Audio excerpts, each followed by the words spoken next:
Jérôme, on est avec vous à la Croix-Rouge de Saint-Quentin. Tout à fait les garçons, oui, on est arrivé dans les locaux et là je suis bien accompagné. Il y a toute une équipe de bénévoles qui savent faire depuis tout à l'heure et à côté de moi, j'ai Sylvie. Alors Sylvie, elle fait un peu sa timide, elle s'est un peu écartée.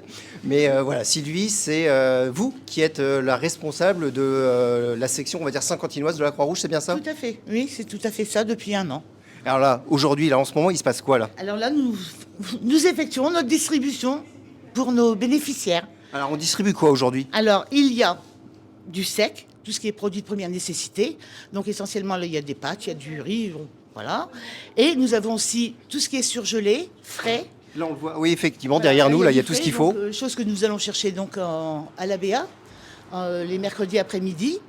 Et aussi le mercredi après-midi, nous allons aussi au casier fermier chercher des légumes pour nos bénéficiaires. Donc là, on peut le voir ici, ouais, effectivement. Voilà. Hein, donc, casier fermier aussi. du local, ça c'est important, vous me disiez. Oui, oui, bah, surtout que nous avons une subvention, hein, n'est-ce pas Daniel, qui nous permettait d'acheter justement en circuit court.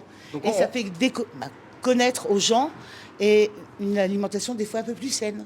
C'est important ça, de faire bénéficier à tout le monde d'une nourriture saine. Ils n'ont pas toujours la possibilité de se les acheter eux. Malheureusement, avec la conjoncture actuelle, c'est très difficile. Et si on peut leur amener un petit plus, on fait. Est-ce que là, en ce moment, justement, vous parliez de conjoncture actuelle, est-ce que vous sentez que la demande a vraiment augmenté? Oh, énormément. Et beaucoup, par exemple, chez des personnes âgées, des retraités. Alors qu'auparavant, nous n'avions pas cette population-là. Ah non, non. Et les gens ont de plus en plus de difficultés. Et là, surtout avec l'électricité, tout ce qui est énergétique, c'est horrible. Et là, ils commencent vraiment à se poser des questions et à avoir très peur pour l'avenir. Et donc, s'il y a des personnes qui nous regardent, qui auraient besoin de votre aide, comment ça se passe? Ils poussent la porte, ils vous appellent? Voilà, les inscriptions chez nous se font le mardi matin, entre 8h et 11h. On les accueille bras ouverts. Donc, avec le sourire? Toujours, toujours. Parce que c'est pas évident, c'est une démarche très difficile. Et si on les accueille, non, chaleureusement, ça n'ira pas. On l'a bien senti en arrivant ici avec Mickaël tout à l'heure que les bénéficiaires étaient accueillis comme si vous les connaissiez, comme si vous étiez des proches. Voilà, c'est pas juste des gens qui viennent, qui prennent leurs denrées, qui s'en vont, quoi. Ah non, du tout. Non, non, nous, moi, j'y tiens particulièrement, et mon équipe qui est formidable, on veut absolument que nos bénéficiaires se sentent chez eux. C'est famille. Il ne faut pas qu'ils se sentent obligés de dire « Oh, on vient, c'est un malheur ». Ils viennent, mais comme si c'est malheur, faire leurs courses. Et ils passent un bon moment. Et c'est ça, nous, c'est notre... voilà. On est payé avec leur sourire et leur joie. C'est exactement ce que j'allais dire. Vous allez, en plus des biens de consommation, leur offrir un sourire, un petit mot, une attention. Et eux, ils nous apportent aussi beaucoup. Ah, c'est réciproque? Ah oui, tout à fait, parce qu'ils nous racontent des petits... Ils se confient. Tu sais, des fois, on est même des assistants sociaux ou des psychologues, mais ça nous fait rire et on est des amis. C'est ça qui est bien. Et comment vous vous êtes engagé dans cette démarche de bénévolat au sein de la Croix-Rouge? Qu'est-ce qui s'est passé en vous un jour pour dire « ça y est, je m'engage » ? Moi, j'ai toujours été proche des gens. Je m'occupais, j'étais en premier secrétaire et après, je m'occupais des personnes âgées. Et quand je me suis retrouvée avec un problème de santé, il fallait que je donne aux gens, rien à faire. Et j'étais bénéficiaire aussi. Et c'est comme ça. Et un jour, on m'a demandé si ça m'intéressait d'être bénévole. Et j'ai été bénévole. Après, moi, j'étais plus sur Guise. Et après, on m'a demandé pour venir sur Saint-Quentin. C'est un joli parcours, ça. Ah oui, il y a Daniel qui est derrière nous depuis tout à l'heure. On lui donnera la parole en deuxième partie, parce qu'il y a encore énormément de choses à raconter sur la Croix-Rouge, vos missions. Ce n'est pas que de la distribution, ce n'est pas que de l'alimentaire, c'est énormément de choses. On est une équipe. Nous avons les secouristes, donc il y a l'alimentaire, les secouristes et ce qu'on appelle la vestiboutique. C'est-à-dire que c'est un petit magasin qui va... Ça, Daniel, je pense que ce sera Daniel qui va vous en parler. Oui, on n'en dit pas plus, on en garde pour tout à l'heure. Ça, c'est pour que nos amis téléspectateurs restent avec nous et qu'ils découvrent ensemble toutes les merveilleuses choses que vous faites au quotidien pour aider ceux qui en ont le plus besoin. Donc les garçons, je vous propose de nous retrouver dans quelques instants, toujours ici, mais avec Daniel qui nous racontera un petit peu plus en détail les missions de la Croix-Rouge. En tout cas, heureusement qu'ils sont là.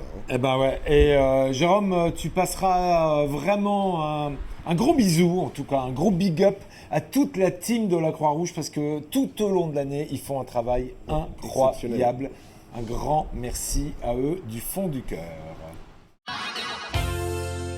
Tout de suite, on va les retrouver. Jérôme, il est toujours du côté de la Croix-Rouge. On va se connecter avec lui.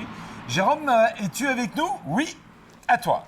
Oui les garçons, je suis toujours là, je suis toujours à la Croix-Rouge avec Mickaël et je suis accompagné cette fois-ci de Daniel qui est le président départemental de la Croix-Rouge et ensemble on va en savoir plus encore sur cette magnifique institution et sur toutes vos missions.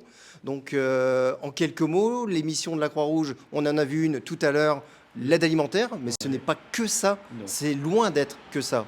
D'abord, les premières missions de la Croix-Rouge, c'est d'abord l'accueil et l'écoute. Quel que soit le type de problème, quels que soient les inconvénients, quelles que soient les difficultés, toutes les personnes sont bienvenues à la Croix-Rouge. On a une préoccupation dans notre vie, on a un problème quel qu'il soit, vous offrez l'oreille. Et on essaie de trouver une solution.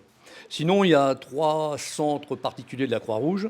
Donc d'abord, éduquer, protéger et relever. Alors éduquer, c'est-à-dire les gestes de premier secours.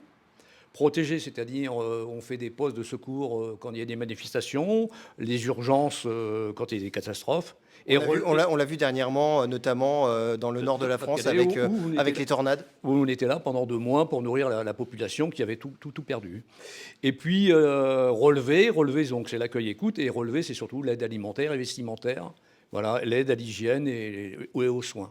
C'est un investissement de chaque instant, c'est un investissement pour de nombreux bénévoles. Vous me disiez 400 bénévoles dans l'Aisne, et ici sur Saint-Quentin, une trentaine, c'est ça? Voilà. Alors, la Croix-Rouge de l'Aisne, c'est 400 bénévoles, c'est 5000 personnes aidées, c'est en gros 120 tonnes de marchandises par mois distribuées. C'est énorme. Distribuées, voilà. Alors, en quelques mots. Vous me disiez la distribution tout à l'heure. Contrairement au Resto du Cœur, si je puis me permettre la comparaison, oui. Ici il y a une contribution. Resto du Cœur, ouais. Contrairement à eux, c'est-à-dire que nous, on est obligé d'acheter notre nourriture. Donc nous, les gens, on ne dit pas vous achetez le colis, on dit vous participez aux actions de la Croix-Rouge.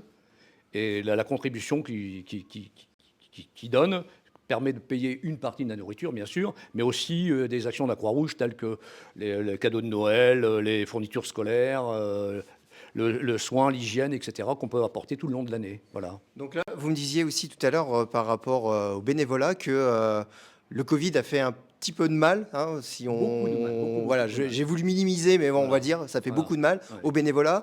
Et on peut lancer un appel à toutes ceux et toutes celles qui auraient besoin, qui auraient un besoin d'aller vers l'autre pour aider les autres. C'est là où il faut venir. Voilà, tous les jeunes qui ont un sens du devoir, qui s'ennuient chez eux et qui veulent faire bien, ils peuvent venir nous rejoindre et devenir un secouriste et pratiquer les gestes de secours pour tout le monde.